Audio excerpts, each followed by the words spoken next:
اچھا بھائی، حالت جنابت میں قرآن پڑھنا یا سننا، اگر کسی پر غسل فرض ہو تو کیا وہ قرآن مجید کو ہاتھ لگائے بغیر اسے پڑھ سکتا ہے یا سن سکتا ہے؟ زید ابن نور خیرپور سے۔ دیکھیے، اگر حالت جنابت میں کوئی شخص ہے تو نہ تو قرآن کو زبانی پڑھ سکتا ہے اور نہ قرآن کو ہاتھ لگا سکتا ہے، ہاں سن سکتا ہے۔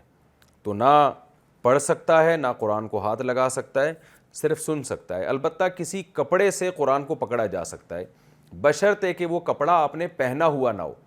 جیسے کہ لفظ آپ نے پہنے ہوئے ہیں تو اب قرآن کو ہاتھ نہیں لگا سکتے، اگر وہ آپ نے ہاتھوں سے اتار دیے تو پھر ان کے ذریعے قرآن کو پکڑا جا سکتا ہے، کیونکہ جب پہنے ہوئے ہوتے ہیں تو وہ ہاتھ لگانا ہی کہلاتا ہے عرف میں۔ اگر آپ قرآن پکڑیں گے نا تو ایسے ہی سمجھا جائے گا گویا آپ نے خود ہاتھ لگایا ہے۔ قرآن میں مذکور حضور صلی اللہ علیہ وسلم کی خطاؤں کا مطلب مولانا اشرف علی تھانوی رحمہ اللہ تعالی نے اپنی تفسیر میں سورہ فتح کی دوسری آیت کے ترجمہ میں لکھا ہے کہ اللہ نے آپ کے پہلی خطائیں اور پچھلی خطائیں معاف فرما دی۔ تو کیا آپ صلی اللہ علیہ وسلم سے بھی کوئی خطا ہو سکتی تھی جو کہ اللہ تعالی نے معاف فرما دی؟ ساجد صاحب انڈیا سے۔ دیکھیے، انبیاء کرام سے گناہ نہیں ہو سکتا۔ گناہ کا مطلب خدا کی نافرمانی۔ تو کیونکہ انبیاء کے ہر عمل میں ہمیں ان کی اقتداء کا حکم ہے، تو اللہ نے انبیاء کو معصوم بنایا، وہ گناہ نہیں کرتے۔ البتہ انبیاء سے اجتہادی خطا ہو سکتی ہے۔ کیا مطلب؟ وہ سمجھ رہے تھے کہ اللہ کی رضا اس کام میں ہے، حالانکہ اللہ کی رضا دوسرے کام میں زیادہ تھی، تو غلط فہمی ہوئی۔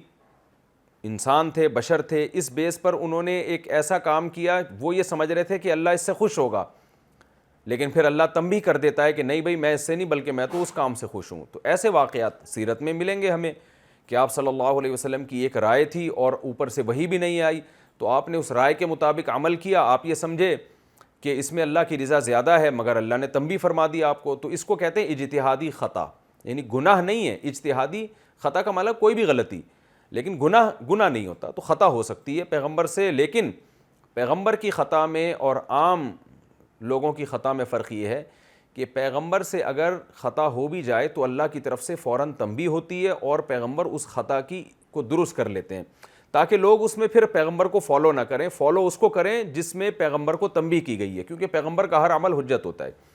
تو باقی قرآن میں جو آتا ہے کہ لیغفر لک اللہ ما تقدم من ذنبک وما تأخر، کہ اے نبی، اللہ آپ کے ذنب تو گناہ کو کہتے ہیں، اس کا سیدھا ترجمہ تو ہوگا کہ اللہ آپ کے اگلے پچھلے گناہ معاف کرنا چاہتا ہے۔ تو یاد رکھیں، پیغمبر کے بارے میں جب قرآن میں تذکرہ آتا ہے گناہ یا ذنب یا غلطی کا، تو اس سے مراد وہ گناہ نہیں ہوتا جس کو عرف میں گناہ کہا جاتا ہے، بلکہ پیغمبر کا مقام چونکہ بہت زیادہ اونچا ہوتا ہے، تو خلاف اولا کام، وہ کام جو بہتر نہیں تھا، جو بہتر نہیں کام تھا اس کو بھی گناہ سے تعبیر کیا جاتا ہے۔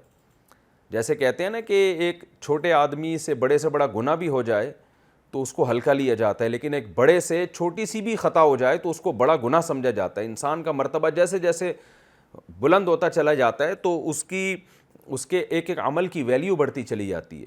تو بعض دفعہ یہ ہو سکتا ہے پیغمبر سے کہ ایک کام زیادہ افضل تھا اور ایک کام کم درجے کا افضل تھا، مگر پیغمبر نے اس زیادہ افضل کو چھوڑ کے کم درجے کا افضل کیا، تو اس پہ بھی اللہ کی طرف سے پیغمبروں کو تنبیہات ہوتی ہیں کہ آپ کی جو لیول ہے، آپ کا جو مقام اور مرتبہ ہے، یہ کام اس کے لائق نہیں ہے۔ جیسے شاعری، یہ ایک امت کے لیے جائز عمل ہے۔ شعر لوگ کہتے ہیں صحابہ میں بڑے شاعر گزرے ہیں اور حضرت عائشہ بھی شعر کہا کرتی تھیں، مگر قرآن کہتا ہے کہ وما علمناہ الشعر وما ينبغي له، ہم نے پیغمبر کو شاعری نہیں سکھائی اور نہ پیغمبر کی شان کے یہ لائق ہے کہ آپ شاعری کریں۔ تو کیونکہ شعروں میں اکثر مبالغہ آرائی ہوتی ہے اور قافیے ملائے جاتے ہیں، تو ایک عام امتی کے لیے بالکل ٹھیک ہے، لیکن پیغمبر کی شان کے بہرحال یہ خلاف ہے۔